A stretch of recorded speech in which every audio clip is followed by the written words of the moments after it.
sort of a grievance with United Healthcare or the CEO himself, then I would imagine he probably put that out there in some form, whether it be through text messaging or on Facebook or Twitter or some other sort of social media postings. And then you just make the connection, and then someone just needs to make a phone call and alert the authorities. Yeah, Tom, I want to continue our conversation. I want to bring in NBC's Stephen Romo. Stephen, good morning. What's the very latest on the investigation? What are authorities looking at right now? Yeah, Jose, just getting an update here that investigators have not found a name for this suspect. They have not identified that suspected shooter now. Concerning, of course, because it has been more than 48 hours since this shooting happened. Investigators have found dozens and dozens of images from surveillance cameras, and they're trying to track his timeline around Manhattan. We know that they believe he arrived here on a Greyhound bus that originated in Atlanta, perhaps a stop along the way. He could have gotten on board there as well. And it could have been up to 10 days before he actually committed this shooting, which we're seeing right there in that surveillance video that we've frozen just before the shot. So that could potentially put a long timeline, a large digital trail for this gunman. But we also are hearing that investigators aren't sure of a way that he could have left the city, if he left the city. More concerning there as well to not know which direction he could have gone and how he could have possibly made that escape out of the city, if he indeed has that. It seems like there is still a long way to go in getting that more information. And of course, we would like to have an update, a briefing from the NYPD, but that has not happened since the day of the shooting on Wednesday. Yeah, Tom, how do you see and how do you define, explain, I guess, the fact that authorities, 3 days in, don't really even know if he is still in the city? There are a lot of ways that a suspect can escape. Certainly, if it's him that is on those images in the video of him on the e-bike heading towards Central Park, that would mean that he could have done a number of things inside there. But what are some of the questions that you have, Tom, as far as why 3 days in there's no ID when there's so much apparent information in forensics? Well, the fact that he took great lengths to conceal his identity, apparently while he was staying at the hostel, he always had his hood up, his face mask was on, and as of right now, this seems to be the only video clip that we saw there, the still picture that we saw of him lowering his mask during that one period of time. So he was very careful to make sure he was very well concealed. And in a city like New York City, you could disappear into a crowd and no one will ever know, who you are. I mean, there are celebrities who walk the streets of New York City and walk by people and people have no idea who they are. So if you're going to do this anywhere, really, New York City is the place to do it. And there's one of 10,000 ways you could get into or escape from New York City. Where he got off at 85th Street, that's not that far from a couple different subway stations. So you could hop on a subway, get down to the Port Authority bus terminal. If he came in by bus, which it seems like he did, he could have gone down there and hopped on another bus to get out. Because it wasn't, we didn't come to the conclusion that he got to New York City by bus until later on, a few hours or hours later into the investigation. So he could have, gone out through there. He could have, just left through mass transit into other parts of the tri-state area. So he could still very well be in New York City and be walking around right next to somebody and they wouldn't know, unless he, again, lowers the mask and someone happens to recognize him from the media reports that have been put out there so far. Yeah, and Stephen, what kind of resources do the NYPD have at its disposal in this investigation? And are there state and federal resources in cooperation here? Yeah, there's no word on any federal resources or even state resources that may be involved. We know the NYPD does stay in regular contact with the surrounding areas, police departments for any type of investigation, really. But of course, NYPD is one of the most well-equipped police departments and well-staffed police departments in the country. So they have a force out to try to find, right now, these video clips from different surveillance angles to try to piece together a timeline for where this shooter may have moved, potentially in those 10 days before the shooting actually happened. They have a lot of legwork to do, but again, it has been more than 48 hours now for them to do that legwork, and we're still hearing that they do not have an identification for the shooter.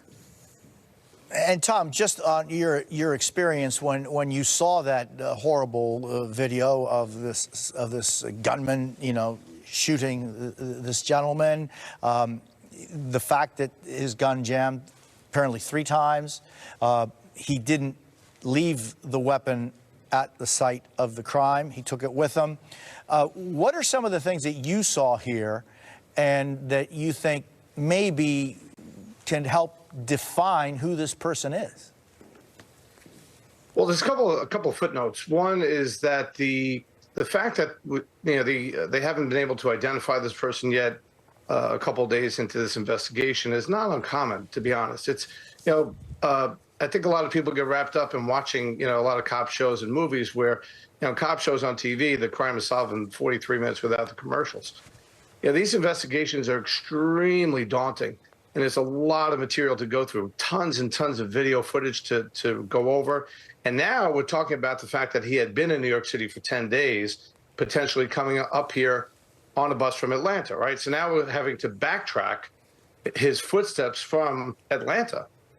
So I can almost guarantee that they're probably already in discussions with law enforcement authorities in Atlanta and covering over or going through a lot of video footage in the Atlanta area and the bus terminal where he left. As far as his actions on the street, there's been this debate as to whether or not he was a hired hitman or whether or not this is just some psycho with a gun with a grievance against the insurance company or this particular CEO, maybe a former employee perhaps with a grudge. It could be one of those 3, right? It's only a couple of different motives really that would kind of fit why someone would just arbitrarily pick this person, lay out a plan, and go through pretty great lengths to make sure that their identities, have been obscured, and know where the CEO potentially would be on that date, on that time. The interesting thing is that the firearm that he was using, he was using some sort of a noise suppressor on it, which was kind of ironic that he would choose to put a suppressor on the gun when he's then going to shoot this person in plain sight of a handful of people. If you see in the video there's to the immediate right of where the shooter is, within a few feet is someone standing there, and to the immediate left is someone sitting in a parked SUV with the lights on. So, it's why bother with the suppressor if you're going to shoot somebody right in front of other people? So that was kind of odd. But he clearly knew the area. He knew where he could kind of get away to. Once you disappear into Central Park, again, that's you could be anywhere going into it and out of Central Park in an arm's reach of a lot of different parts of Manhattan. So he planned this out. That's for sure. Could he be a hitman? Possibly. I think a professional, quote unquote, professional hitman would have been more of a ghost. You wouldn't have really seen him much other than doing the act, and then he would have just disappeared and would have been much more careful to not leave as many clues behind as this person has so far. Stephen Romo and Tom Verdi, I thank you both so very much. Really appreciate it. Sure. And turning now to more breaking news, the federal appeals court is upholding a law banning TikTok in the U.S. unless a social media app divests from its Chinese parent company by the 19th of January.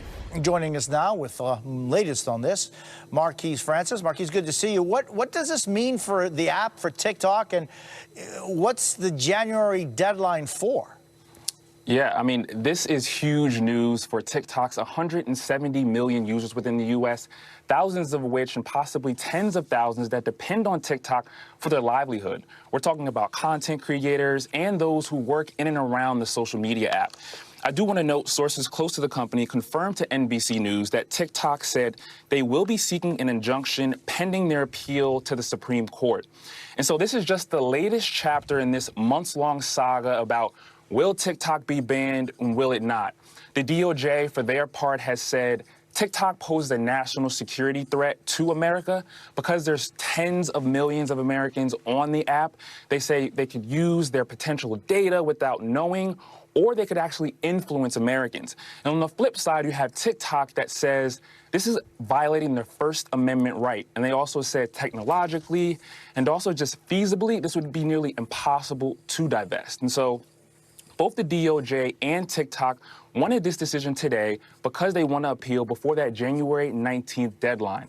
And of course, that comes just one day before President-elect Trump will be inaugurated, and he's been flip-flopping on what he wants to do. But in the latest, President-elect Trump said he wants to make sure TikTok is here. And so the January 19th deadline is for what? It's for, if it hasn't divested by then, what?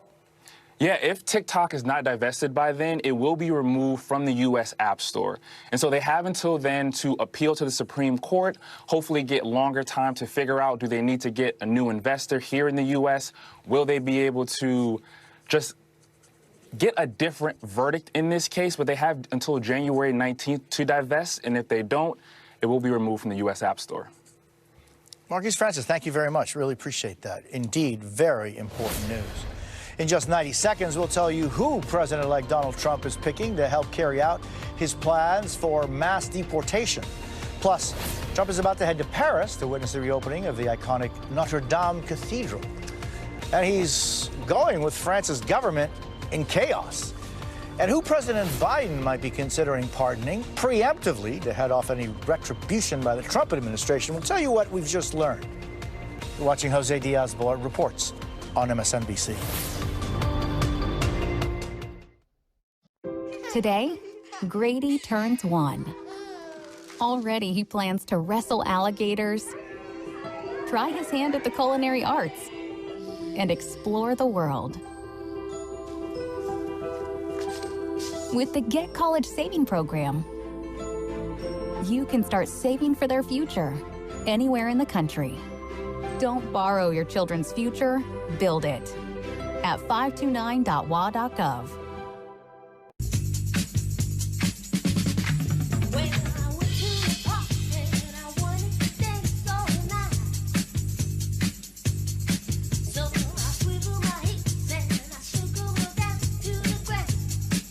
Stay informed on the biggest issues of the day. MSNBC has you covered wherever you are. Watch, read, and listen.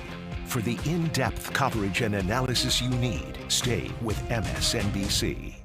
Download the MSNBC app now at msnbc.com/app.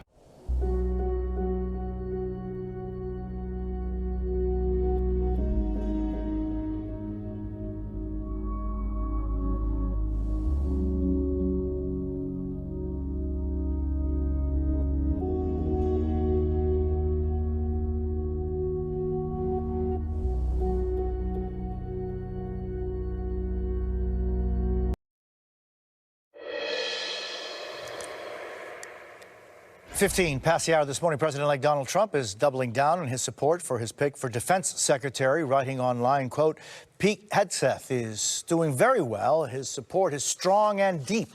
He's also announced his choices for key immigration officials for his new administration. Joining us now, NBC's Garrett Haight, Julia Ainsley, and Ali Rafa. So, Garrett, just this morning, the president-elect reaffirmed his support for Hegseth. What is Hegseth saying today? Well, Hegseth wrapped up a series of meetings on the Hill yesterday, feeling much more positive about his confirmation chances than perhaps he did at the beginning of the week. Republican senators that I talked to over the last 24 hours, all really those who have met